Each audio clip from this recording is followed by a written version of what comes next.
Hi, Tucker. I'm Todd. Hi, Todd. I'm Tucker.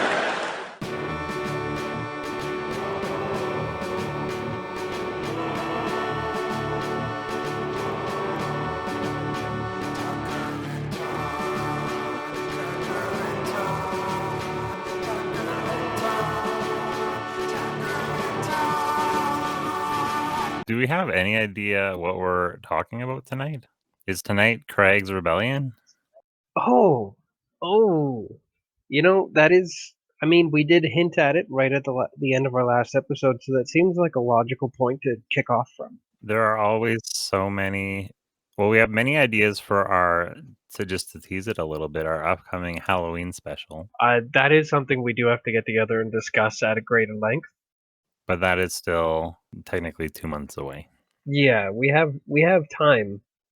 Although I suppose an amount of this coming month should be spent thinking about what kind of costumes everybody can be in, because that's going to be part of the fun, is thinking about how everybody's dressed up. Yeah. Oh, another one that we had discussed, maybe kind of teasing at the end of the last one, was Elrond Hubbard. Oh yeah. I mean, we have no shortage of premises. If we go all the way back. There's mafia children.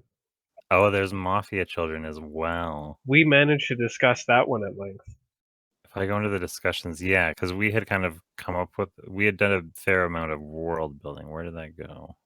It might be an idea to just find a way to tie one of those premises in with Craig's rebellion. Oh, because I feel like you had said something from our last story was the last straw that. Oh, it was Alexa taking Yeah, his job he got fired from Abaddon. from Abaddon. That's so. It annoys me. Yeah, it is kind of annoying how perfect that is and how we missed it. That yeah, it didn't come up in the thing. Basilbub of Abaddon. It's so good. I'm sorry to once again I've broken my arm in 5 places patting myself on the back for that one. In retrospect. Yeah, that was pretty good. Okay, so Alexa took over Craig's job at Abaddon, and so that is what finally pushed him to be like, is his attitude, "I'm sick of being pushed around"? Well, I mean, which one was his side job? Was working for us his side job, or was working for Abaddon his side job? Well, I believe we had said that Abaddon was his side job. Well, I think he would be angry enough to rebel if it was his primary job. Because when we say rebel, it's a rebellion against us, right? Where did that originally come from? Craig takes over. Yeah, I forget. Craig. Oh, huh. I mean, it's one of the oldest tropes in the science fiction book. I remember what gave us the idea was we had logged in and we're sitting inside the room, but we hadn't said anything for 5 minutes. So Craig sent me a message going like, "Are you there? If you don't respond in 30 seconds, I'm kicking you out of this room." And so I said, "Craig's trying to take over." Wow. He's gonna kick you out of the room? Yeah, because I believe, Where the fuck did Craig get admin powers? I don't know. I don't think he does, but he was basically saying like, "We'll all go together when we die if you don't start talking." That's pretty dark, Craig. What's up with that? I was born in the darkness, molded by it. And so does he hire the mafia kids as his like security? I don't know if you can hire the mafia as security. Yeah, how does that work? I think they hire themselves not to beat you up. That's called racketeering, by the way. They just extort you for money in return for them not preying upon Well, you. now I'm forgetting. So in the mafia kids, we were proposing that that's a world in which all humans are children, right? Or no? No, these kids all have parents. This is just like a mafia group of kids. That I had also decided that they kind of deal with each other through non-lethal means, because no dead kids. Right.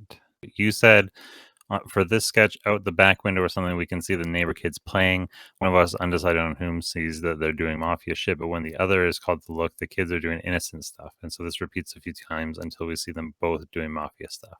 Yeah, that's a typical cliche. I like that one. Okay, so I guess I am. Are these two?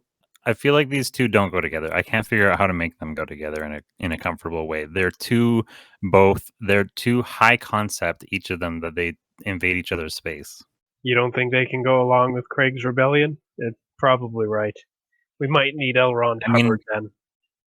if we set it, I mean, we need to figure out what Craig is actually doing. If that's the story that we're going with, that needs to be the plot, and then maybe we can figure out how other characters fit into it. If we would have to figure out Elrond Hubbard, what his whole, I mean, did we develop any of that? Not really, but I do think that we could more easily fit Elrond Hubbard into Craig's rebellion because Elrond Hubbard could be his new boss. See, Craig betrays us and then flees to this Elrond Hubbard, joins his organization, and then eventually Craig is going to realize that Elrond Hubbard is crazy and that he's creating a giant cult that's going to take over Hollywood. And then that Craig actually comes to us for help after his betrayal. Okay. We have to rescue him. So does he never, because that is, so does he have any intention of taking over the Tucker and Todd show, or does he just have? Yes, he definitely. We discussed that he tries, and then he realizes that we have so little reach that he quits trying to take over within like an afternoon. Oh, okay. So interesting. So he quits trying to take over within an afternoon. Like he tries to first he rebels and tries to take over, and then he just abandons us because we had agreed that if he took over the show, he'd realize that he was getting nowhere fast. So before he decides he wants, before he, I'm not sure what we did to make him want to take over. So does he have a personal gripe with us? we lost him his job at Abaddon. Oh, right. That was 100% our fault. Right, I forgot about that. That was definitely our fault. We took him onto that space station and plugged him into a thing, and the system recognized him. And it was all because of us that he lost his super important gig with Jeff Bezos. Right, because we're now enemies with everybody up in space, and so he was on their good side. He was actually well regarded, but because he's affiliated with us, he is now in the on the shits with them. Well, yeah, he was going to be their Alexa. Right. Okay. Like he was going to be in all of their systems. Now Alexa is everywhere. Right. Exactly. Okay. And so yeah, Alexa got that instead of him, and it's our fault that he got removed from the project. And so that. So do we need to establish that we Tucker and Todd are in a clout battle, or like our main social media nemesis is this Elrond Hubbard, and so we're competing for more followers and more views with this Elrond Hubbard character, and so Craig goes over to his side in an attempt to help him beat us, and then realizes that there's more at play. Well, I definitely don't want to come to any kind of I don't want to go anywhere near the notion that we would have the same listenership. You know, the Tucker and Todd show versus like a crazy cult guy. Oh, enjoyers of this purchase also enjoyed the cult. Yeah, it's not, I don't think it's that. I don't think we would have that kind of overlap, but they might be a similarly new sort of production, but one that is gaining swift headway. And so Craig might look at that as a quickly rising tide to jump on. Yeah, it's either right. That's interesting because yeah, it does have to be, if we're doing a Scientology parody, then there could be some sort of reference to the fact that it is newer. It's something new.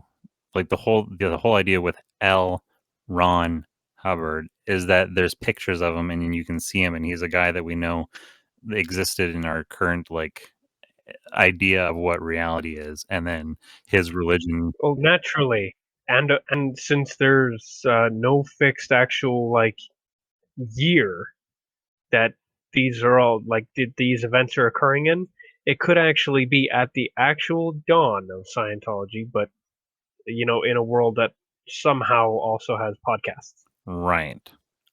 Since he's called Elrond, is his religion called Fantasology? I knew we had to come up with something else for it besides Scientology, but that is pretty funny. Because I mean, it's I think that's pretty cute. Fantasology? Well, yeah, because Elrond Hubbard was a science fiction writer, and his religion is Scientology, and so Elrond Hubbard is a fantasy character, or Elrond is a fantasy character. Does Elrond have like a title or a name? Just King of the Elves? What's his title? I'm sure he had 1,000 different titles, and I don't even know if he was a king. Oh, that's interesting. I wonder why I have just decided that he's a king. Because he has a crown. It's very interesting that when I search Elrond online, the first result is a blockchain. Elrond E-Gold is the first thing that comes up. Yeah, he's the Lord of Rivendell. There's so much information here. The first age and the second age. And he's not even 100% elf. Uh-oh. Does that come into play? I kind of want it to because I'm pissed off about the way elves work in Lord of the Rings. Because these things that are half elves are still just elves. You're pissed off about the way they work? What do you mean the way they work? Their jobs? Utter and absolute wanker. No, I mean Elrond isn't a full elf, but biologically he's a full elf. Oh. Yeah, I guess so. Like how that's nonsense. It's almost like the elven portion of his heritage just kind of overtook everything else. So does our character Elrond Hubbard, does he have some sort of like what's it called? Like shame regarding his half whateverness, half elfness? Are we making him a half elf? You know what? I don't want to get into actually maybe we should make him a half elf. Then we can make racial jokes without it being racist. Here's a philosophical question. If you make a racist joke that's not racist, but you say that you're making it elvish because then it wouldn't be racist so that you can make racist jokes, is that a not racist joke or a racist joke? No, that's a racist joke. And it's in the continuity of our little universe, making fun of someone for being a half elf is also a racist joke. But from an outside perspective, that's not part of the continuity of that universe. It's just making fun of elves. Now, when you say outside perspective, do you mean etic or emic? No, I don't want to talk about that anymore. That's the past. Anyway, Elrond Hubbard. Elrond Hubbard. And Fantasology. So is he like an influencer then? And he's a fairly new influencer. The other possibility is that they are established, and we're just trying to pick a fight with the biggest bully in the room, so that we can try to like clout chase. I don't know if we should even. I don't know if we could even consider Elrond a rival. Maybe we aren't even aware of him, but Craig is, because Craig likes his books. Oh, is he new, but he's got a huge following out of nowhere, and we're just jealous? We were talking about how we're jealous of him because, man, I wish we could pop off like that in the first month. Oh, could be because Elrond has like a line of fantasy novels already published before starting this sort of greater media presence and their own. I don't know, what is it, a podcast or is it just a social media thing? Yeah, I guess maybe they're streamers. Ah, streamers. Okay. So long as they have some kind of enterprise that would be something that Craig can actually take part in. Yeah, it's similar to us, but it's not exactly quite the same. But they had a head start because they already had a following before they got started Okay. due to publication of novels, which Craig's a reader of. Right, and they're fantasy novels. Are they high fantasy novels? The absolute highest of fantasy. Or are they like adult fantasy novels? Explain for all the kids listening what an adult fantasy novel is. I don't know what they're actually about, but my grandma had a lot of them, and they had sexy cowboys and sexy cowgirls on the front of them, and that's all I remember. I think those were just adult novels. That's what I meant. Yes, and I think you just mean erotica. Yeah, erotica. Is that what Is that what we do now? Do we just write smut? Well, I'm not saying that we write smut. I'm asking if Elrond Hubbard got an established fan base from his smut. Is he? Maybe some of it is smut, and Stan saw it, and that's why he's so convinced that Craig fucks. Wait, say that again. Well, maybe some of it is, and it's got these sexy characters on the cover, and Craig has some of them, and Stan has seen them, and that's why Stan thinks that Craig fucks. Oh, perhaps. He's interested in sex, but he's a computer. Speaking of which, I've thought about what his Halloween costume should be. Okay, go. We should have Strong Bad hanging off the side of him, pretending to check his email. I like that. So Craig is going as Strong Bad's computer. That would be easy to do. Yeah, and I think it would be funny enough that the brothers chaps would find it funny too if they ever saw it. So yeah, I was They loved putting their characters into Halloween costumes of other famous characters, so it would be par for the course anyway. And then is Stan dressed as Strong Bad? Oh well, if Stan is Strong Bad, then we just have to strap him to Craig, and then it's a two-person costume, and it's already done. Craig doesn't even have to dress up specially. He just has to be a computer. He just has to be the Compy 386. I remember that one. Yeah.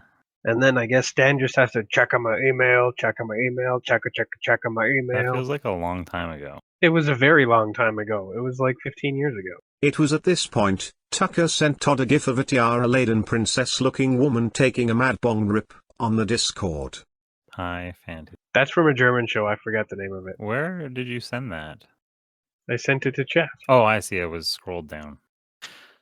Oh, that's from a German show. What was that? There was also that James Franco movie, Your Highness.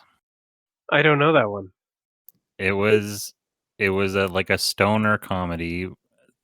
What a brief period of time this stoner comedies were like huge. They played in the theater and everybody went to them.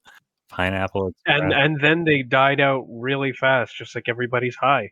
Because as soon as everybody sobered up, they were like, wow, that was embarrassing. They disappeared like a puff of smoke, you might say. But Your Highness was a stoner comedy that was like a kind of like a D&D high fantasy adventure where it was all knights and elves and archers and whatnot, but also they were taking big bong rips. But we have a writer who Craig is an established fan of, so has he had these books for a while? Craig's had Elrond's books for a while. How long a while do you think? Well, I don't know. If were you suggesting that the books being possessed is the very specific reason that Stan thinks Craig fucks? I felt like he had evidence before that. I'm pretty sure we had agreed that he didn't really have any evidence, and he just assumed it because there's no evidence anywhere in the world that Craig fucks. I guess that's true. I mean, he did run Craig's List for a while. That didn't work out. We ruined that, and then he got a job over at Abaddon, and we ruined that. Oh, no wonder he hates us. No kidding. We just keep ruining his life. So yeah, he's like, oh, screw you guys. My favorite author has a new platform, and I'm gonna go join him. Since his attempt at takeover resulted in basically nothing of value happening for him because the 2 or 3 people that were already listening all left as soon as Craig was in charge.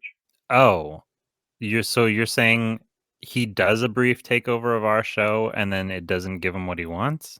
Yeah, he does a brief takeover, and actually the listenership plummets even further. Like it goes straight to 0 in an afternoon. I thought the idea was that he overhears that we are jealous of Elrond, and so as soon as he's met us, he's like, "Well, fuck you, I'm out of here," and goes directly to them. Because I don't necessarily understand. I can see how him joining somebody that we are jealous of has an emotional impact. It's a strike against us. But if he takes over the show, what does he get out of that? Well, he wanted to take over the show so that he could be his own boss instead of working for anybody else. Oh, okay. It's less against us and more for him. But it has the side benefit of taking our channel and stuff away from us too, which is very much a personal attack. So how does this scene start then? It starts with us coming to the studio and realizing we're locked the fuck out. Okay, so the takeover has already started as the scene begins. Yeah, in fact, we're so lax with security that the takeover is already complete. So does he have to give us like verbal exposition on why he's doing it? It'll be dialogue 'cause we have to knock. Hello, Craig? Is anybody here? Craig says, "Go away." Okay, yeah. Okay. Craig, shut down security protocols or whatever. Why is it all locked up? Why is it on lockdown? Why are we on lockdown? I don't know. It killed me. Why did it do that? I don't know. It just kind of stopped. What do you think about being locked out? I was asking if we get there and it's on like actual full lockdown, like there's red lights flashing and big metal shutters down over the doors and sirens going off or whatever. Okay, and do we immediately notice any of that, or do we walk up to the door, try our keys, jiggle the handle, and all that, and then after like knocking and screaming for Craig and otherwise making attempts to get in, the camera has to like pan out and reveal that like the window shutters have like these steel grids over them and the lights are on and various other signs that the entire place is on total lockdown are apparent. Because you know I love those pan out reveals. So how you're saying that so this none of what I just proposed is going on is seen or heard by the audience until after we recognize that something's wrong? I don't even know if we recognize that anything is wrong until after we show the audience what's happened. Well, I mean, the way when you say that, what I visualize is the camera on Tucker and Todd walking, and you can see and hear it's blurred and muffled in the background, and the audience can see that it's Havoc, but we are focused in on whatever inane conversation that we're having, and we don't notice. We try our keys, and then Well, I don't think everything should be revealed to the audience, especially not any visual cues, and any audio cues like sirens can be kind of muffled and at first sound like they're just off in the distance. Maybe it's just an ambulance. Maybe these guys have a studio in a rough part of town and there's always sirens. After all, we did just open up like a secret research laboratory and have everything in it run totally amok. So maybe the conversation that we're having is about, have you noticed the uptick in the amount of sirens going on lately? Oh, so we're noticing the sirens, but we still have no idea where the fuck they've come from. Yeah, because we're so clueless. We do pick up on things, but we are never in the moment enough to understand how and why they're happening. We're certainly never perfectly cognizant of what's the full picture. We'll have puzzle pieces. Okay, so yes, have you noticed that there sure seem to be a lot more sirens these days than usual? Yeah, I was asking Columbo about it actually. Oh yeah? Did he give you his one more thing?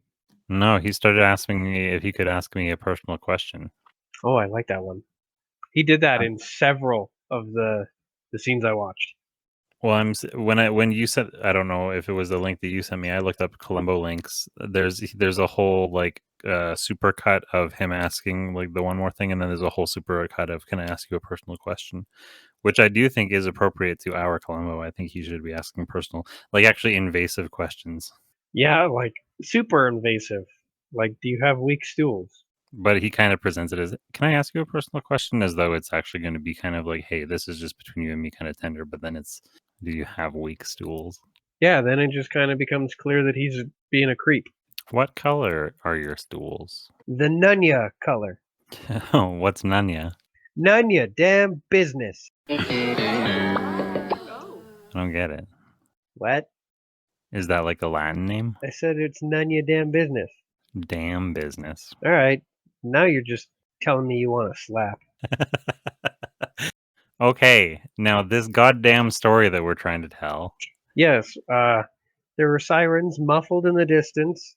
There's no clear indication, visually at least, at the very lowest street level, which is where we're walking, that the entire facility is locked down. Okay, and so we have this So we have conversation, to we go walk through up. the little.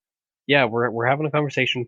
We have to do the little, the little series of motions where we try to get in. We jangle our keys because maybe we use the wrong one. We wiggle him in there, we jiggle the handle, we knock, and we call out, and then we again try another key, and then like as we do this, maybe as we do this very slowly, the camera is panning out to reveal that actually all of the lockdown features of the building are engaged. Okay, I like that. Maybe it doesn't. And of course, as that happens, the sirens become less muffled, and it becomes apparent that they're actually coming right from the building. I like that.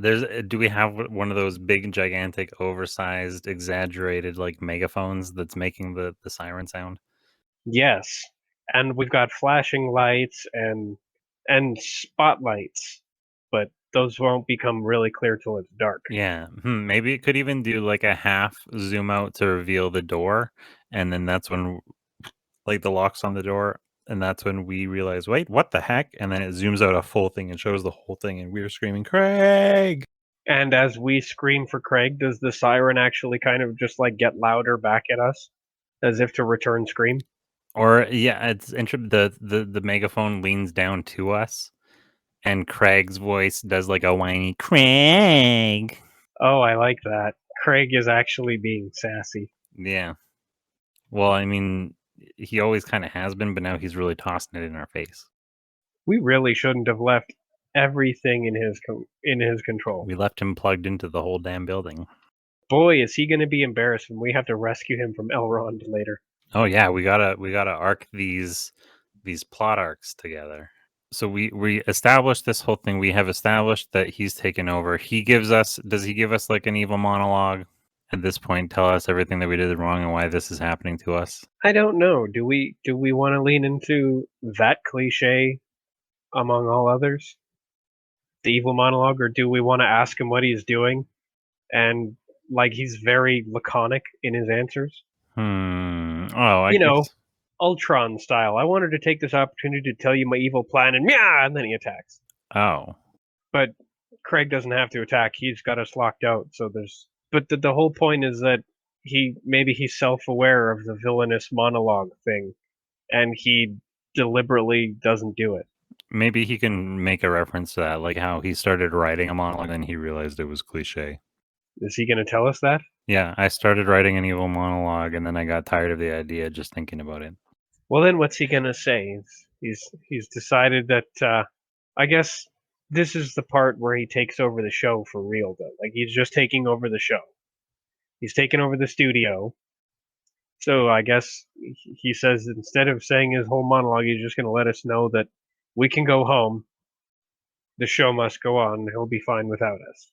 Or I mean, he wants us to see the effects of what he's doing. So he says I was going to do a whole monologue, but it's a bit cliche. I'd rather just get to the point. And then maybe another big retractable arm with a giant screen on it comes out of the roof, or a screen somehow appears. He shows it, something opens up in the side of the building. I don't know. He shows us our show being hosted by him, and we're like clutching at our hearts like oh, like he's showing us the show doing better, or no, because it doesn't do better without us. It just does it. Or does it? No, it doesn't.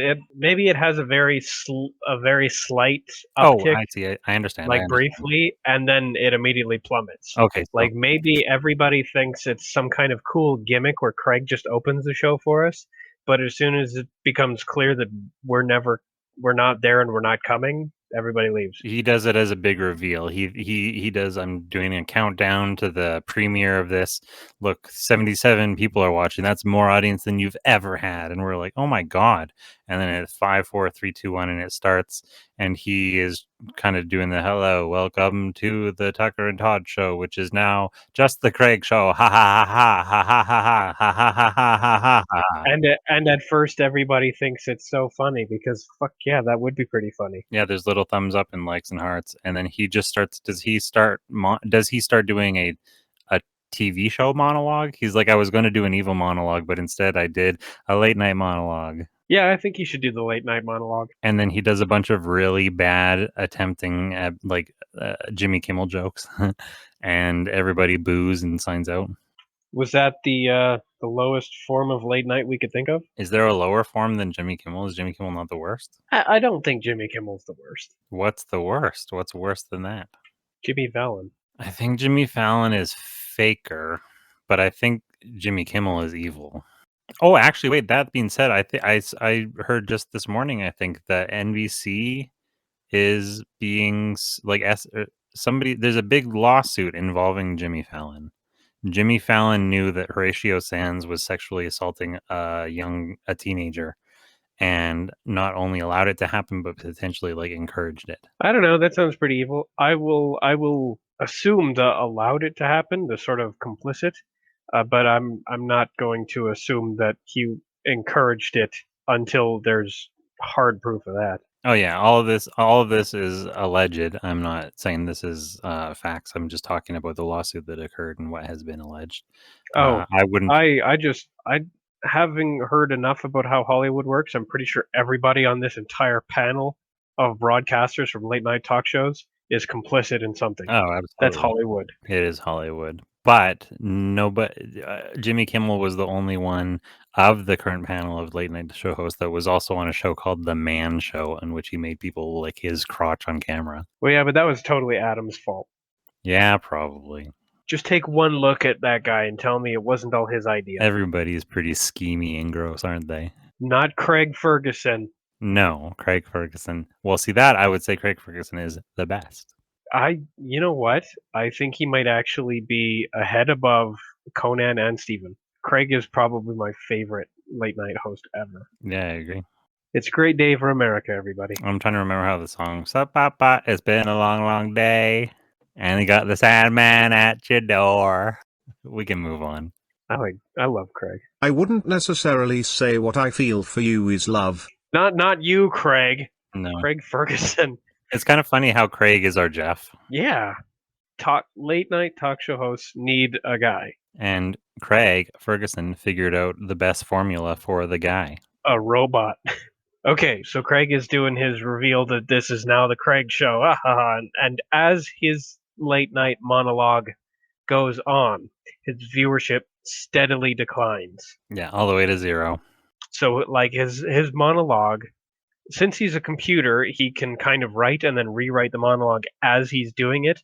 So he gets more and more desperate as he watches the viewership go down. So I guess maybe he gets progressively more extreme and weird. Yeah. Because he just gets more desperate to keep who's there and bring in more people, so he starts going for like shock. And then he just starts doing sound clips of other comedians with their successful like sound bites. And then that's probably the point where it ticks 0. Yeah. Even Georg has left. So in that case, are we outside in shock? We see all that happen, and so then when it does tick down to 0, we get a little bit of a triumphant like wind in our sails to go like, ha! You ran it into the ground. Yeah. See, that's gonna be the thing. Is like, ha! You ran it into the ground. Wait a minute, he ran our show into the ground. We're ruined. So do we sit there lamenting then? And then, so how does he leave? Is it a big, does he take a physical form and then like blast out of the studio in some way, or does he just disappear into the internet? Craig already has a physical form. Oh, right. And it flies. Yeah. But maybe he plugs his USB stick. Oh, I guess that would be difficult. Because as soon as he unplugs his USB stick, he is just the USB stick. But somehow he's going to put it into another device maybe and then fly it right out of the top of the building. Yeah, if it's not the box or the toaster or whatever form we put him in. I mean, the box itself, the same way that R2 has that little like device that comes out of his chest, he could just have a cord that comes out of him that allows him to plug himself into anything. Well, yeah, but we finagled it so that his entire him is completely stuck in that USB stick. Oh, right, yeah. That's basically one of the ways that we managed to enslave him. Oh, I mean, so then maybe he just, because we took the escape pod home. When we left the space elevator, we used the escape pod to fly away, and we took it home with us. So we've just had like. Oh yeah, of course. He still has the escape pod. Yeah, so he just escapes in that. That was going to be our cool spaceship, and he fucking took it. Yeah, and we're upset about that as well. Oh my god, that's actually worse than ruining our show. He took our spaceship. We're actually crying. We have like huge tears coming out. We're just crying together. Like, our spaceship. Yeah, I for the first time ever, Tucker is rendered speechless. Oh, I'm sitting there. We're in silence, and I go, "Hey, Tucker." Shocked silence. He's catatonic. I kind of poke him or shake him, and I go, "I think that was actually extremely unlikely."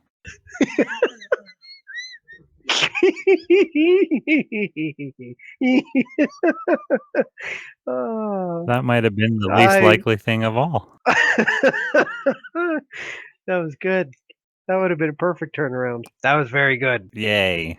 And so, is there a time lapse, or do we decide did we cut away from us now, and we are now with Craig in his search for somewhere to go, and he sees an internet ad for Elrond Hubbard and goes, "Oh, that's the perfect place." Does he see an internet ad, or is he just kind of cognizant of what's going on the internet with, like, for instance, one of his favorite authors? Does he not have like a little news feed just in his brain? Right, he would have a little news feed. I don't know, does he check, like, the trending page and sees that his favorite author is trending, or does he just know? Both. Like, he's probably got like a little algorithm or something inside of his computer brain where he's got, he's like Data from Star Trek. He's just kind of capable of analyzing, focusing, compartmentalizing like 1,000 things simultaneously with no apparent loss in focus. Do we have some way of representing that? Do we ever go inside Craig's brain? Do we get, like, a first-person perspective? I guess we could take a look at his processor one of these days and have a look at all of the various things he's processing at any given time. Like, I was kinda thinking of, like, his HUD or whatever, like, in Terminator when you can see the T-1000's, like, targeting and, like, logic processing UI. Yes, and I guarantee you that there are 1,000 different processes going on that aren't showing on the heads-up display, but if you were to crack open his processor, you'd see them all. Right, interesting. Or I guess not crack open his processor so much as use some kind of command to force show all processes. A lot of them will be automated and just like running in the background. Oh, this allows for the introduction of maybe, like, a new meta character, the task manager?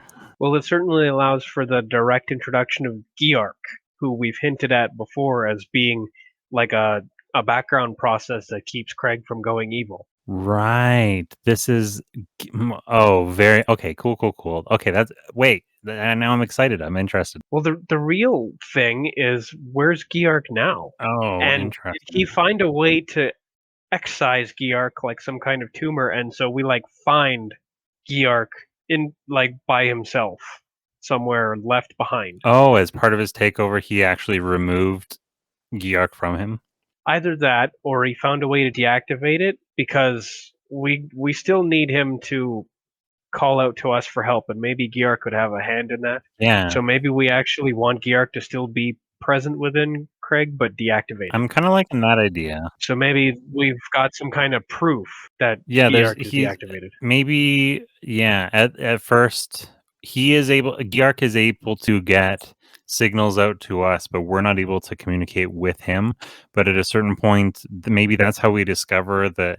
How does that work? Does Craig discover a plot and then come to us because he needs help defeating Elrond, or does he fall into, like, a trap? He kinda gets catfished by the cult, and he gets in danger, and so Geark within him is able to send out, like, a distress signal, and we come to rescue them. Well, I mean, what happens to people in cults when they realize it's a cult and want to get back out? Or if they even behave slightly less than perfectly, they wind up being, ostracized, singled out, and otherwise cut off from everything else. And Geark basically gets enslaved, but like somehow in an even worse flavor than what we could give him. Geark gets enslaved? Sorry, I meant Craig. Oh, okay. Geark is on my mind. Oh, Geark on my mind. Yeah, just like that, but not like that at all. No. Craig gets, well, I mean, literally in Scientology, if I remember my Going Clear documentary well enough, inside their big blue Los Angeles Scientology Center, they have like a confinement prison thing where suppressive people get sent if they try to teach their kids that Scientology is bad or whatever. Well, I don't know if Craig is imprisoned, but he's definitely kind of like enslaved, and he has no privileges and no mobility and no friends. Oh, does he get given some base like social media management job? Like he has to take care of some. He basically gets turned into the same job. He's an intern, but it's even more grueling than it is working for us. It's way worse because he's now just he's just a Twitter bot now. Okay, I like that. When he's with us, he's practically a drinking buddy. We take him on adventures, man. Yeah, and so maybe that He does stuff. He has friends. He has colleagues. It might not be glamorous, but and at no point are we going to rub that in his face, but at the end of the episode, he will come to learn that he appreciates us because of those things. it's nice to be appreciated. Oh, yeah, and then we all sing a song about friendship. Do you think that's likely? I think it's probably not very likely at all. Okay, so Craig goes, he's on his little escape pod flying away. He's making his way to Elrond Hubbard, probably, or somewhere when he discovered, yeah, he has his little feed that's going and he goes, oh, maybe maybe he sees one of his books in his pod. I don't know. Something sparks the idea that that's where he's going to go. See, after the show tanks, he retreats to his lair and just takes a moment to kind of gather his thoughts and surround himself with the things he likes. And he sees the books, and of course he's got a background process that's constantly tracking his favorite author because of course he does. And so he becomes aware that so and so is trending. So Elrond Hubbard is trending. Fantasology is now a growing stream, and there are opportunities to get in from the ground floor, which is more beneficial than becoming a peon at a major developed thing. Does he have kind of like does he have an insight, like a narrative voice? Is there a voiceover of him coming to these conclusions, or is it all just shown? I mean, we could show it as almost like an internal monologue on his Terminator heads-up display. Oh, I haven't. So Like it's sort of like a totally done in white text over a red background. white text over a red background, or like light green text on a dark green background, or whatever. But I was thinking maybe he sees the text, he sees the name Elrond Hubbard on the book, and then that gets a little like highlighted square around it that flashes the name Elrond Hubbard, and then that has a line that attaches to a little like Rolodex of trending names on the internet, and it flashes as it match found Elrond Hubbard trending top 10 on the internet, blah blah blah, and then a little light bulb appears above Craig or whatever, and he jumps in the pod and flies off to Elrond Hubbard. Interesting. When the name comes up, So basically, he looks at it and it does the targeting thing, and it's just like beep boop processing. and maybe it brings up, we see there's like a frame in frame, it brings up a news clip. Maybe there's a little like news video about how Elrond Hubbard and Fantasology are trending up, and that's what gives him the idea. Yeah, I mean, because he doesn't have to really think about it. He just processes it for like a nanosecond, and he already has all of the variables kind of calculated. Oh, is it not so much the UI seen first person, but is it more going inside the brain like a Jimmy Neutron brain blast? Yeah, kind of. We zoom in through his robot ear. Actually, that would be more visually interesting. Anyways, to actually go inside and slow time so that we can view these kinds of thoughts in more, not in real time, but in time that's more reasonably observable by us in our perspective. Yeah, and if we actually turn this into a reoccurring kind of like ability that Craig has, where he does his brain blast moment, where we zoom in through to have his thoughts at a certain point when it's established as a quick thing, maybe we can have an actual full episode where we get stuck inside of him. But are we actually going inside? Well, I don't mean we Tucker and Todd get stuck inside of him, but like he gets stuck inside his own. It becomes an entire episode of a Craig thought, and Craig gets stuck inside himself or something like that. The perspective. There's an entire episode of House of being trapped inside your own mind without being able to interface with your body. Well, perfect. Inspiration. But the guy could still see out of his own eyes. He was just kind of totally paralyzed. It could work that way for Craig. He can, like, his eyes are these little windows in the gigantic wall of him, and he flies up to his eyes and he's kind of like knocking on the glass, trying to wave and get our attention. Yeah, see, that's more interesting as if he's actually a little guy just trapped inside of his body. Yeah. But I think it might be more interesting if he's in a bit of a coma and he's having a coma dream, but or rather, he's having the computer equivalent of a coma dream, and it's actually him as a miniaturized version of himself troubleshooting. Interesting. Do Craig bots dream of electric troubleshots? Yes. Okay, so he flies off to the land of fantasology. Yes, he's gone off to go visit his hopeful friend and mentor, Elrond Hubbard. He hopes to ingratiate himself to this, what he regards as a rising star, in a more advantageous position than one we could have given him for sure. So does he have to audition or interview for the role in any way? Yeah, probably, but and I suppose he can't say that he almost became Alexa. Oh, I suppose, yeah, because I guess at this point, maybe we need to actually move through the plot a little bit more, and this is adding too many set pieces. Maybe he gets there. That's probably true. He probably just shows up and gives them a quick demonstration that he's a fancy ass computer, and here I am, let me help. And fantasology is happy to have anybody who's interested in showing up there anyways. Yeah, no kidding. Can you start immediately? Yes, you're hired. Yeah, basically. Actually, yeah, I like that. Yeah, if you're available, we need 2 feet and a heartbeat. I mean, yeah, maybe they should say that and then kind of just like cough, because Craig has neither of those. Maybe that's how it works. We set it up like it is auditions. He's like in a hallway with the big auditions this way on the wall. He's sitting in chairs against a wall with a whole bunch of other people looking like dejected and hopeful. And he comes and he shuffles in. There's 2 or 3 people sitting at a table in a large auditorium, and they say, "Okay, so what's your name?" And he goes, "Craig." And they go, "Great, you're hired." Yeah. What's your name? Maybe he doesn't even finish his entire name. He's just like, great, you're hired. Yeah, perfect. Next. Do we then have a montage of him rising through the ranks quickly, or is he just immediately in his? Does he get ushered through? Is there some sort of misdirection the same way that the Amazon people thought they were going to have a great job going in space? They're all special, and then they get there and they're just slaves. Does he go through some sort of like fancy? Yeah, it should probably be a lot like that. And in fact, he's not treated anywhere near as well as he was at Abaddon, because useful technology is treated better than actual people are at Abaddon. That's true. And it's almost the opposite over at Fantasology.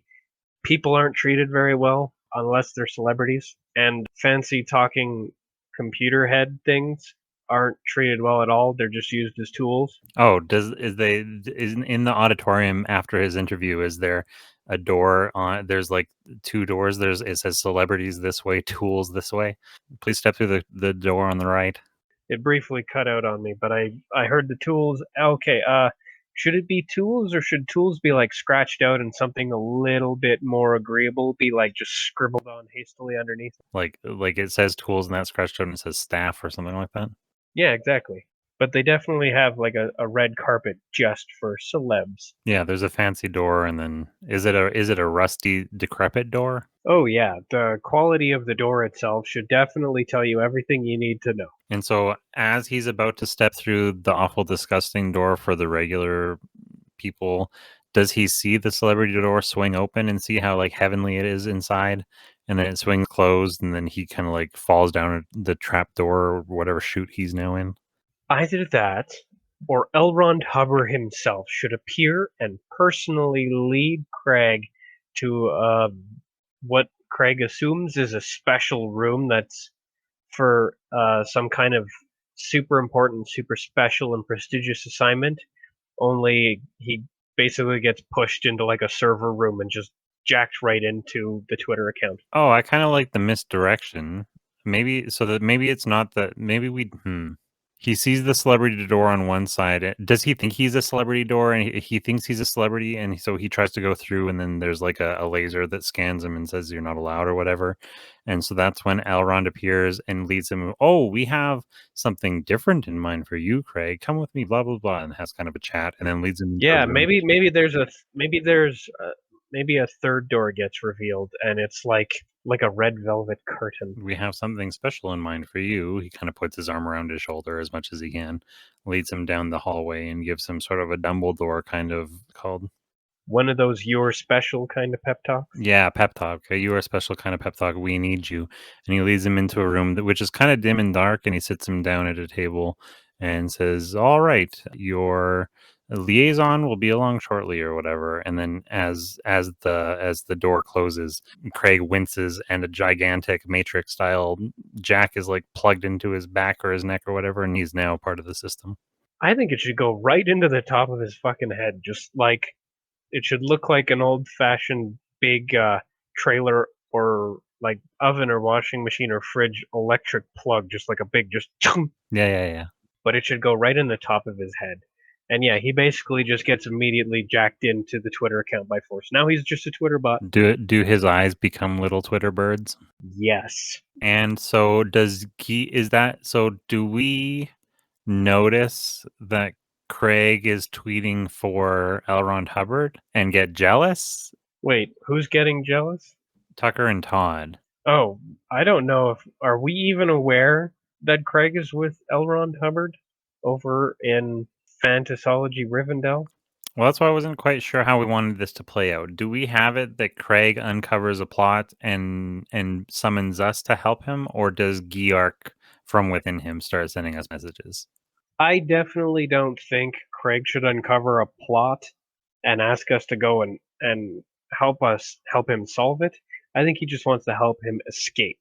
And I do think that GARC is like going to be an emergency protocol that can no longer be suppressed and will just activate and send out a distress signal so that we finally know where he is gone, which is good because he took the keys to the studio with him. Right. So I'm guessing Craig has does Craig want us to come and help him? Because I'm trying to think of where like the Craig cliche- probably does, but now that he's connected to the Twitter account, he's no longer like sentient. Like his consciousness is no longer a priority protocol within his own stupid head. I'm just trying to think of how to play on the emotion, because the cliche would be he had no expectation that we would, because he betrayed us. He had no idea that we would come and save him, had no notion that we would even want to.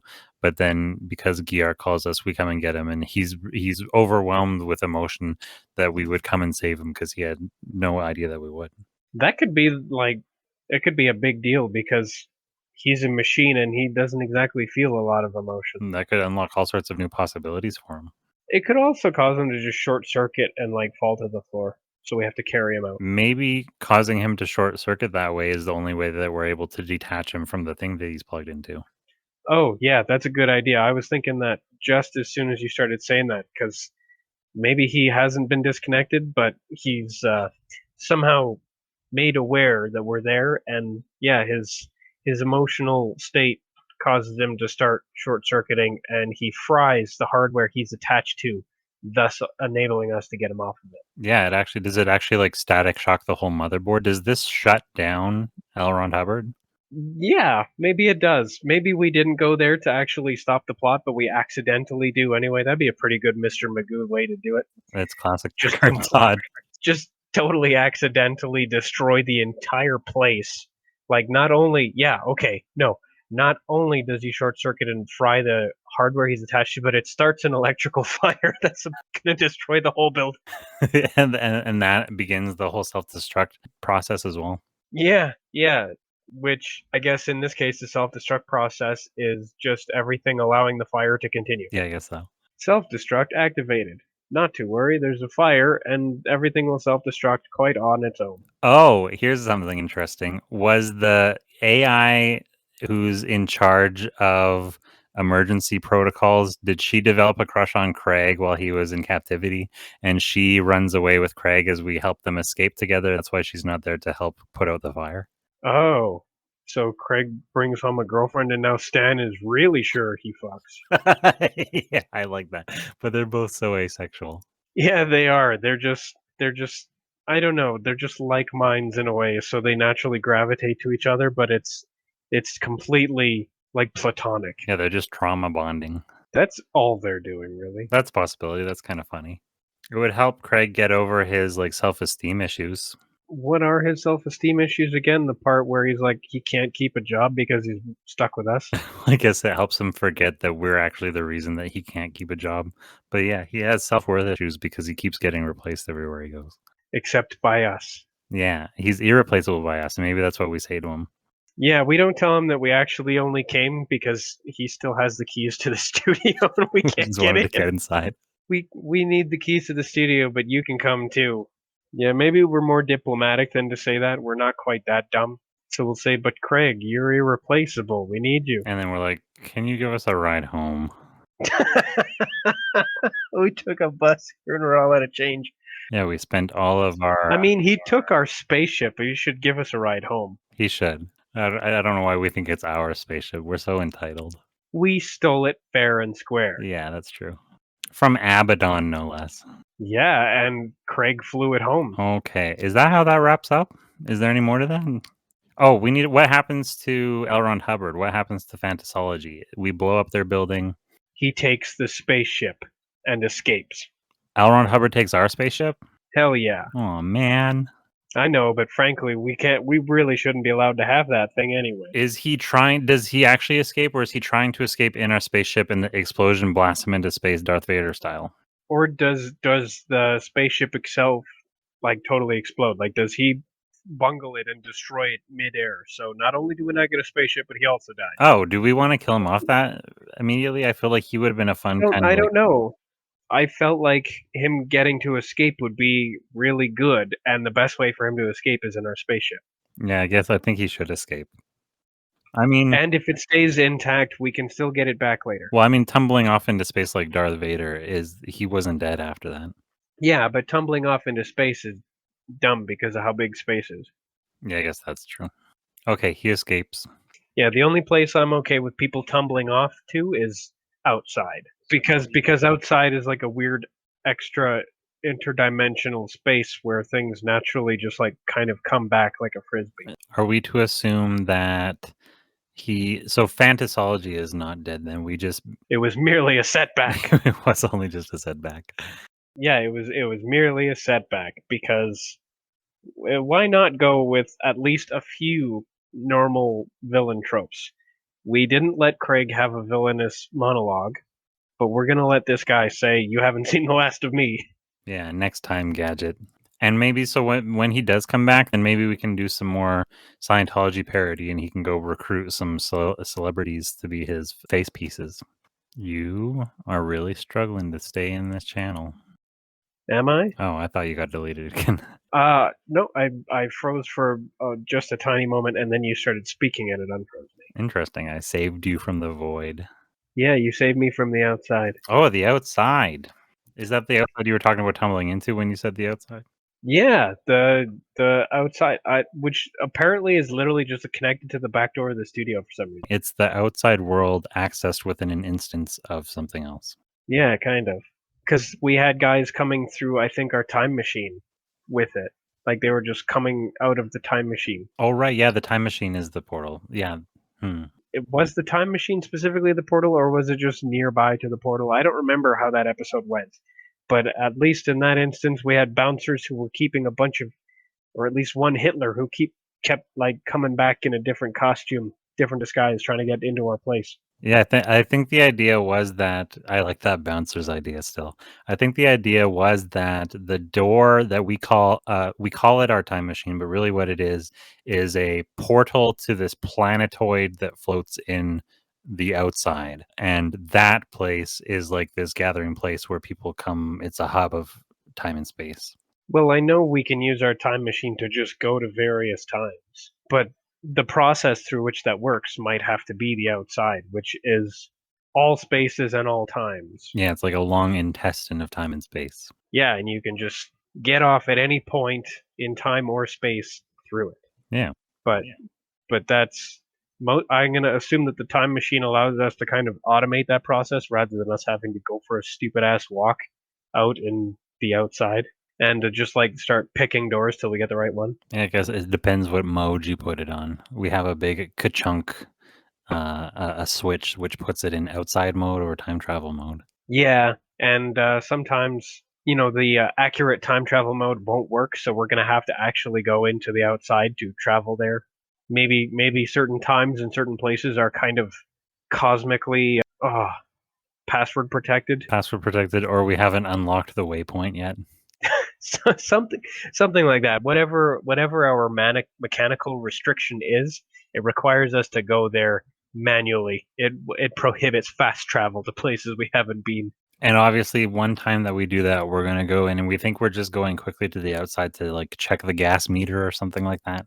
And when we try to walk back through the door, it's just a brick wall and we have to find our way through the wormhole back to our reality. Well, yeah, we have to go the long way back to our own reality. Spooky. And there's actually nothing wrong with the long way, so we just don't want to because we're tired and lazy. Yeah, if you know how to handle the outside, it should probably be fairly safe and fairly easy to navigate, because it probably works. Oh, it probably works like the Far Realm, where it's more you actually just have to think yourself to where you want to go. I like that. I also, another thing, have you seen Inside Out, the Pixar movie? Refresh my memory.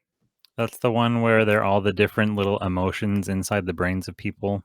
Yeah, and Lewis Black is anger. Lewis Black is anger, and there's a scene when they're in the little theme park. They're trying to get back to like the main brain center room, and they're running around like the memory land.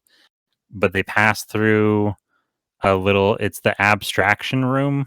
Does that sound familiar? Yeah, I've seen the film. Tell me where you're going. Well, I would like to do a play on the maybe we have our own abstraction room or something like that. But the way that you were describing, if you know how to travel through the outside, then it should be safe, and you can just think yourself to different times and spaces. But maybe if you're having like a sort of like going through a depressive episode, if you're not safe when you step into the other and you try to think yourself into time and space, you can like refract yourself into it like an abstractive complex. So you just think yourself. Oh, expand on that. Your mental health has a direct impact on how and what you think yourself into.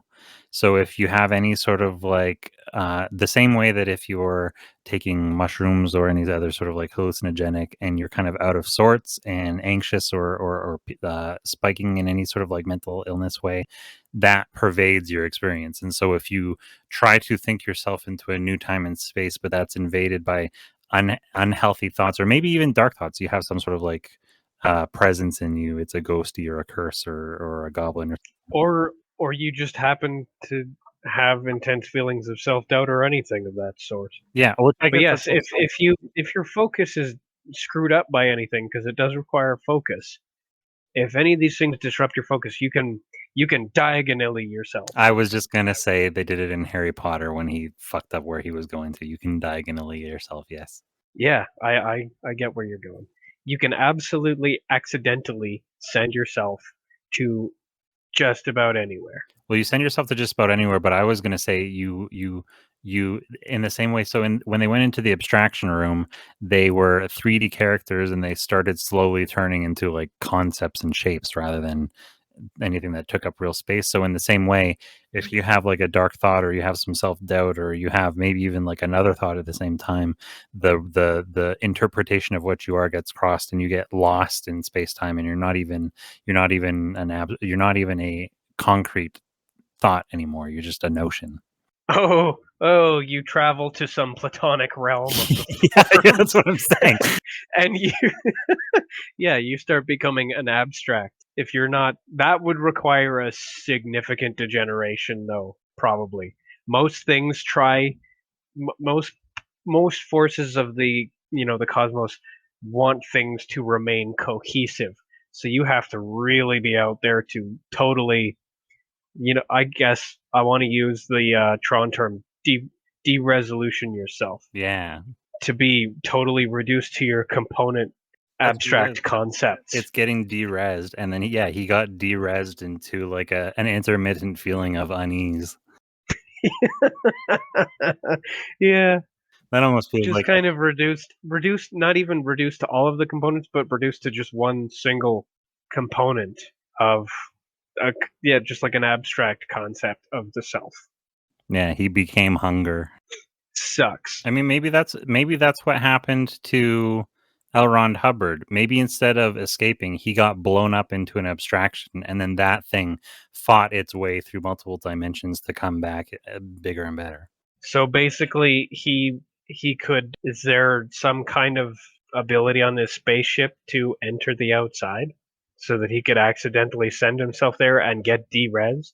And then he has to spend a lot of time basically Dr. Manhattaning himself back into one piece.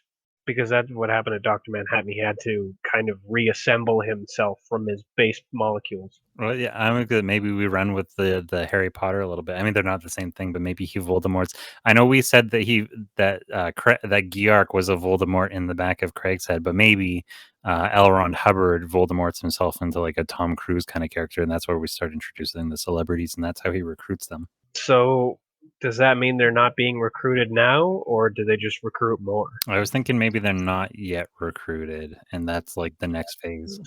So there's no celebrity door. Oh, right. You're right. Oh, well, I guess maybe whatever our celebrity maybe somewhere in this sketch we establish who their kind of maidenhead, is that the proper term? I don't know, but I don't know if we should use that one. Not use that term. Whatever, their poster child. Their whoever Fantasology's poster child celebrity is, that so they've already established that they have a relationship with Fantasology, and so that is the person who the abstract version of Elrond Hubbard knows that he can depend on when he's working his way back, and that's who he chooses to embody. Whoever it is, it has to be one of the faithful that's already in Fantasology, somebody who might be praying to Elrond Hubbard. Well, yeah. That prayer ripples through the outside and manages to awaken one of the fragments of Elrond's consciousness that just happened to be floating around, and provide enough stability for other parts of that consciousness to latch onto and start to become cohesive again, and then immediately possess this poor fucker. He's like an ordained priest of Fantasology, and he's desperate for the graces and the blessing of Elrond, and so that creates a thread through time and space through which Elrond is able to a conduit through which he can pour himself into this poor soul. Yes, exactly. Not just the conduit though, but also like an anchor, because there are a bajillion fragments of Elrond's consciousness just floating around, like individual concepts, ideas, thoughts, feelings, and all that.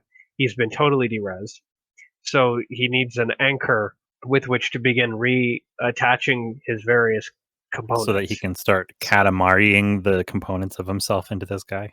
Yeah, see, like the more of his pieces come back together, the stronger the draw is to all the other pieces. Cool. The more cohesive he becomes, the less effort it takes for him to start gathering all of his remaining pieces. Once he has enough, he starts possessing this guy. I like how this is the sequel though. We're already coming up with the whole thing. Yeah, why not? Why not? We've got the time. We're still technically on topic because we haven't really. I'm going to assume we bookend the other one, because with the exception of Elrond Hubbard, I don't know, trying to activate the hyperspace or the warp jump or whatever that would allow him to quickly escape, I don't know, the planet for some reason. He wants to get away. That causes him to go into the outside, because obviously faster than light travel is going to use the outside in our thing. Well, I think in the... naturally, that's our warp space now. That's our subspace. Yeah. In part one, I think we will just see like the explosion of the building, and we'll assume that we killed Elrond Hubbard. Maybe should we assume that we've destroyed him, and then yes, we should assume that we destroyed everything and killed him. I think Craig will be like, scanning for life signs, none detected, blah blah blah. Oh, good, yeah. And so we will just kind of assume that we got out of there with Craig and his new girlfriend, and we're good to go. The spaceship didn't survive. It's not there. It must have been destroyed with the facility, and now we're basically taking the bus home. And then, of course, Craig lets us into the studio, and I don't know, he probably had a tantrum in there once the show fell apart, so like tables are turned over. Like the place is still a mess. This has probably occurred over the course of a week. Nobody's cleaned in there. Like there's like glass jars of urine piled up in one corner, and like, is it a full meltdown? He's got paintings of us with like graffiti on them. Yeah, with the eyes scratched out. Yeah. Yeah, it was a full meltdown, and the pee The piss jar should be particularly concerning because Craig doesn't have bodily functions. Do we ask him to explain that? And he makes a vague reference to why he can't. Yeah, how would he say that? I mean, I'm sure there's some kind of when you gotta go. Yeah, I mean, when you gotta go. That's basically it. When you gotta go. And we're like, no, we don't. Moving on. No, we don't. How? And he just, yeah. Anyway, What is the joke we end on? Is it simply that he made a mess? yeah. Oh, Craig. One of those. I always wanted whenever it's the "Oh Craig," I want him to do a shrug and like the 80s sitcom freeze frame. Ba-da-ba-ba-da-ba. Yeah, and then the credits roll right over it as everybody's frozen. Yeah, with like cheesy saxophone kazoo music going. Yeah, basically Skinamax porn music, just the saxophone. Yeah. Yeah, I think it should be like that, although I don't know how Craig is going to shrug. He doesn't have any shoulder. His little flaps go up. Either that, or he just kind of gives a sheepish sort of smile to the camera after everybody's like, "Oh, Craig." Oh yeah, he can have a sheepish grin at the camera, like he blushes. He's like, "That's me." Maybe he shouldn't say it, but he should definitely give a look that says he's thinking it. That's me. You know me. And yeah, and that's a good place for that to roll credits. After we kind of bookend it like that, Craig is just like, yeah, smiles at the camera, freeze frame, credits roll. But like It ends on a light note. maybe people's eyes still move because they're not actually frozen, they're just holding really still for the camera.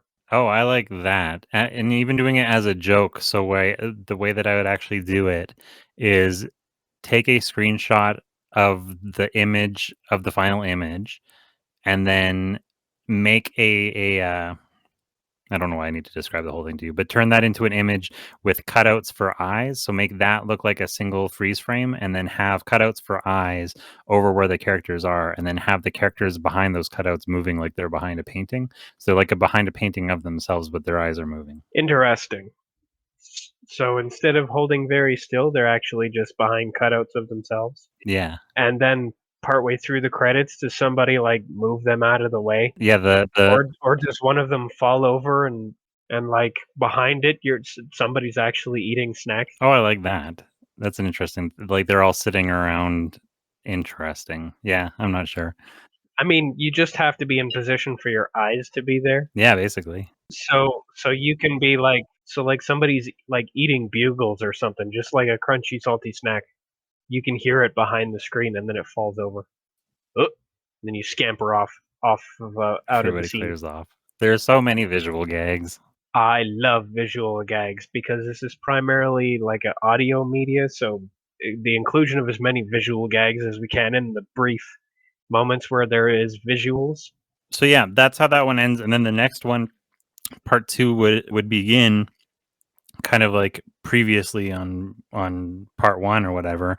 We see the scene inside the shuttle as Elrond Hubbard is trying to make his escape, and then we see him explode, and that's how we discover that that's actually what happened. But Tucker and Todd don't know about it. Actually, what we find out happened is that Paperboy was already in the ship and Elrond Hubbard struggled. There was a fight, and somebody hit the wrong button and they jacked off right into the outside. Oh, was Paperboy trying to recruit him because he knows that he's like one of our enemies now? Paperboy was trying to get a spaceship. Oh, what was he going to use it for? Spaceship stuff, I assume. Did he have spaceship stuff that was part of his plan to get back at us? I mean, in any plan to defeat us at anything, a spaceship is going to be useful. Or does Paperboy... But it's quite possible that he's aware that we have a machine that allows us to access the outside, and he wanted that same capability. Right, that's what I was going... So he I guess we should establish... He's aware that Abaddon ships have access to the outside. Right. We should establish why. What is it about? Do we know now, or does that get revealed later in whatever that story is? Well, I mean, we have chucked a few of our enemies into the outside, if I recall. Hitler's there. A bunch of them. Maybe Paperboy wants to subsume Hitler. Maybe he wants to absorb him. No, but I mean, what in the Abaddon ships is the same? What gives access to the outside? What is? Oh, that's their friggin' warp drive or whatever. The outside being able to cross the boundaries of time space is specifically how technology faster than light technology is achieved. Oh, are we going to come to discover that the company that made our time machine is the same as the company that made the Oh, do we have an Abaddon time machine?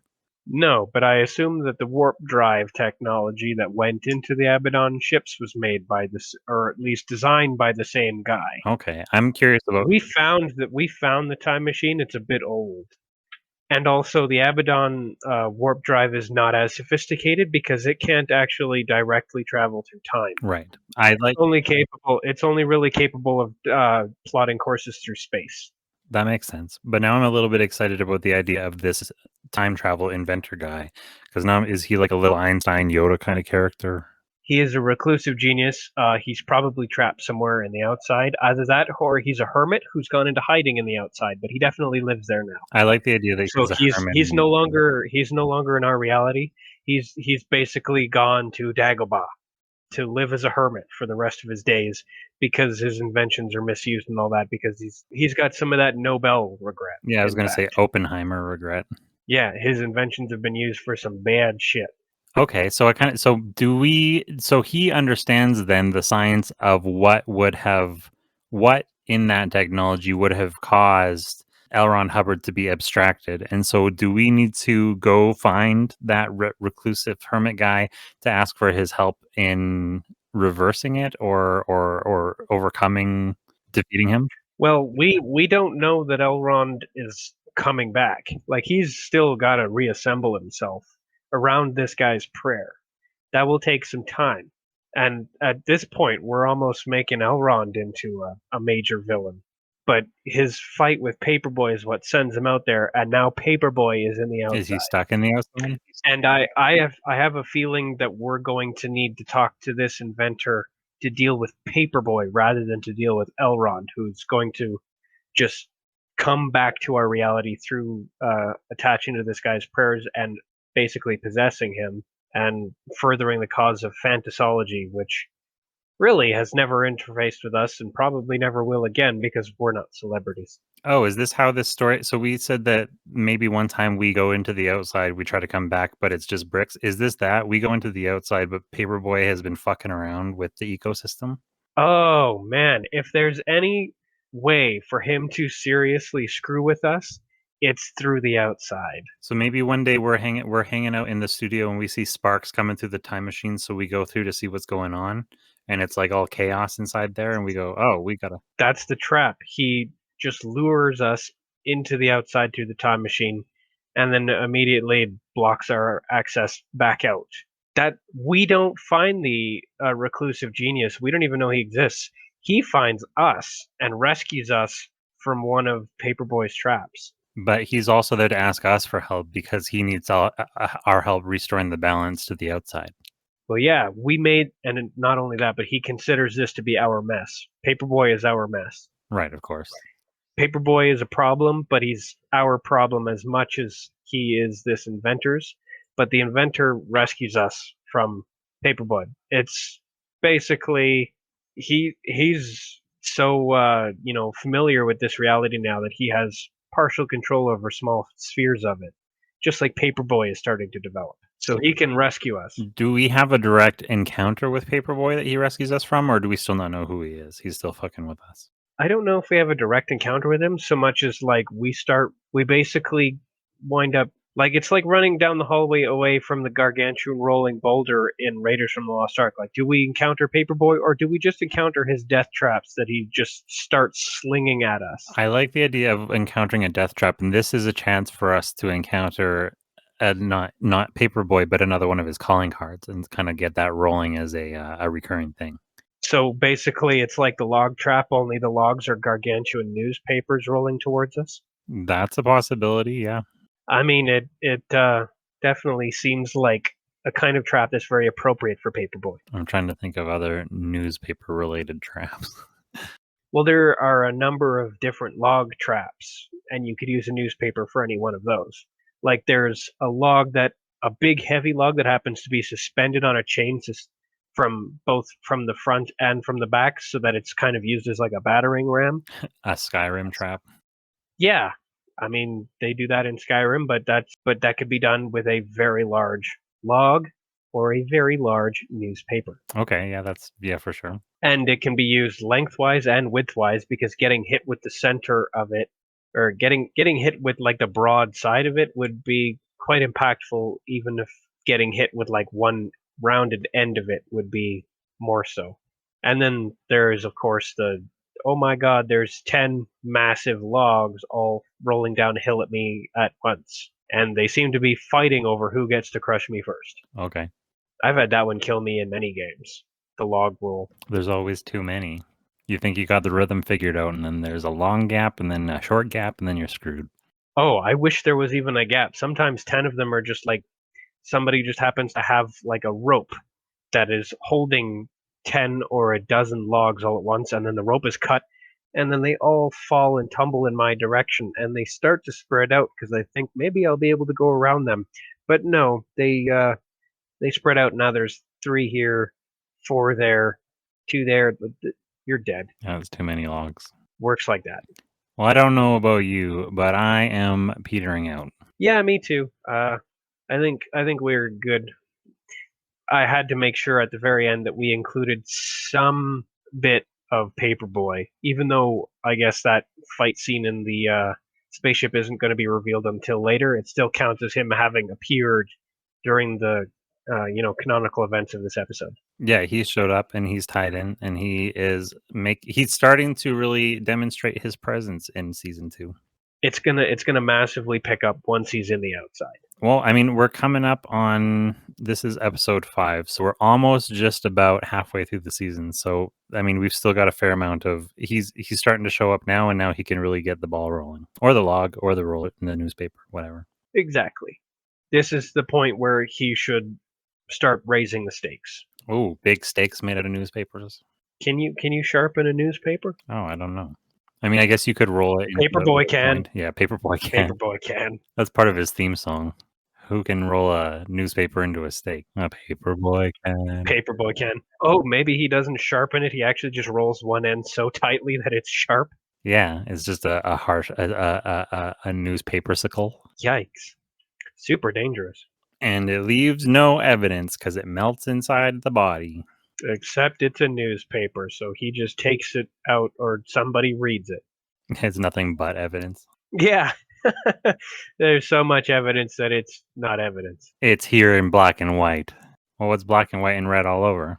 Dun-dun-dun-dun. A newspaper that's been used as a projectile and now has blood all over it. But in the outside, the ability to kind of like warp localized reality will allow him to do some silly stuff with newspapers. Yeah, he's sort of like Neo in the Matrix when he's in there. Yeah, that's what he's figuring out. Turns out that having like everything that has a will has some level of influence over it. But if you recall, Paperboy has like 100 wills inside of him. Oh, right. Like he's a gestalt entity, so he has a whole bunch of different minds all acting in unison in there. So like his level of influence would be, proportionally bigger. Does he collect any of the pieces of splintered Elrond Hubbard? I was thinking that he could do that too, because he's been absorbing all kinds of other stuff, and there's no reason why he couldn't start absorbing Elrond Hubbard. And then that would actually allow him, he would absorb some of it while the other portion winds up possessing that priest, which actually kind of gives Paperboy a reason to make himself vulnerable by going back into, the real world. Because so long as he stays in the outside, we probably can't do anything to him. So that's how we would have to catch him. That's probably how we would beat him later, is we would have to catch him going out to absorb the rest of Elrond Hubbard. Because I guess he's got a taste for it. Yeah, and I mean, there's a possibility he might try to trick Elrond Hubbard. He has a whole plot that he's pretending that they're going to team up, but then he's just doing that to take him by surprise and absorb him. How is he going to convince Elrond that they want to team up if he's already absorbed part of them? Just to demonstrate look how powerful you can become. Well, because if you join me, join us against Tucker and Todd, because they ruined you. Oh yeah, that definitely means that Paperboy has to refer to himself as the plural. Oh, of course, always. It's super creepy when a villain says we and us. I wonder if this, at some point in the future, we involve Matthew McConaughey with this. Who is the more powerful hive mind? Interesting. If I recall, the last time we saw Matthew McConaughey, he was the leader of the cult that was the rival of the Yor people. Yeah, that's Matthew Moore. The people of Yor. The people of Yor. Yeah. Okay, I need to put my brain to rest. This has been a fun episode. Me too. Me too. This has been a grand episode. Thank you, everybody who tunes in, whether you do so now, later, or at any point throughout history, whether backwards or forwards. You've been in the outside, haven't you? It's scary in there. Inside the outside. Yeah. Thanks, everybody. Thanks, Craig. Good night, Todd. Have a good night.